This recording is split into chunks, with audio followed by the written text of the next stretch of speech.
गरुड़ पुराण के अनुसार किसी भी व्यक्ति के मरने के बाद उसकी आत्मा एक लंबा सफर तय करती है। इसके बाद यमराज के सामने उसके कर्मों का हिसाब किताब होता है।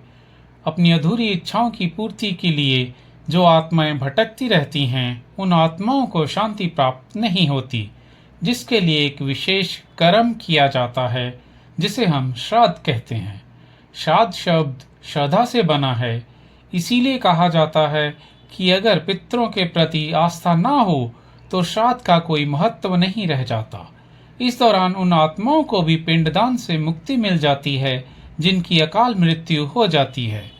अगर हम संक्षेप में कहें तो श्राद्ध का उद्देश्य पूर्वजों की आत्मा की तृप्ति, मोक्ष, उनके जीवन काल में हुई किसी परिजन से भूल के लिए क्षमा याचना, पितृदोष से मुक्ति और उनके आशीर्वाद से परिवार को सुख समृद्धि प्राप्त करना होता है। श्राद्ध करने के लिए एक अवधि निर्धारित की गई है, जो हर वर्ष अश्विन कृष्ण पक्ष की प्रतिपदा तिथि से सर्वपितृ अमावस्या तक होती है। इसे श्राद्ध महल्य पितृपक्ष कहा जाता है।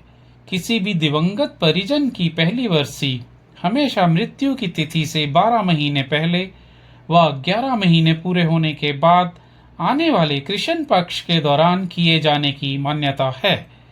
यदि कोई संपूर्ण तिथियों पर श्राद्ध करने में सक्षम ना हो या पूर्वजों की मृत्यु तिथि ज्ञात ना हो तो अमावस्या तिथि पर श्राद्ध किया जा सकता है।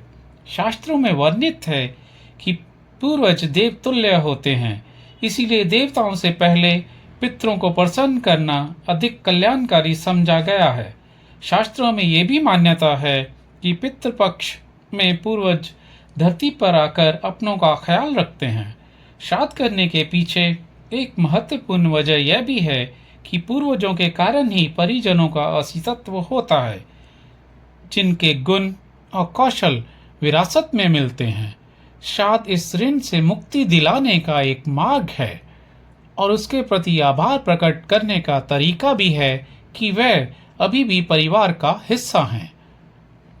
हमने श्राद्ध करने के पीछे का इतिहास खंगालने की कोशिश की तो पाया कि ज़्यादातर मान्यताएं कहती हैं कि महाभारत के अनुशासन पर्व में भीष्म पितामह ने बताया था कि अत्रि मुनि ने सबसे पहले श्राद्ध के बारे में महर्षि निमि को ज्ञान दिया था और महर्षि निमि ने श्राद्ध का आरंभ किया। उसके बाद अन्य ऋषि भी श्राद्ध करने लगे। धीरे धीरे ये परंपरा प्रचलित होने लगी। हालांकि श्राद्ध की परंपरा के संबंध में विद्वानों में मतभेद है। उल्लेखनीय है कि भगवान श्री राम ने अपने पिता राजा दशरथ का श्राद्ध किया था। इसका मतलब यह कि महाभारत काल के पूर्व से ही परंपरा है। वेदानुसार 5 यज्ञ में से एक पितृ यज्ञ है। हालांकि वेदों में श्राद्ध नहीं, अधिकतर यज्ञ का वर्णन मिलता है, परंतु ये माना जाता है कि पितृ यज्ञ को ही पुराणों में विस्तार मिला और उसे श्राद्ध कहा जाने लगा। इसलिए पितृपक्ष तो आदिकाल से ही चला आ रहा है। दोस्तों, इस वीडियो का मकसद किसी को भ्रमित करना नहीं है। उम्मीद करता हूँ आपको ये वीडियो पसंद तो जरूर आई होगी, तो एक लाइक, शेयर और सब्सक्राइब करना तो बनता है। धन्यवाद।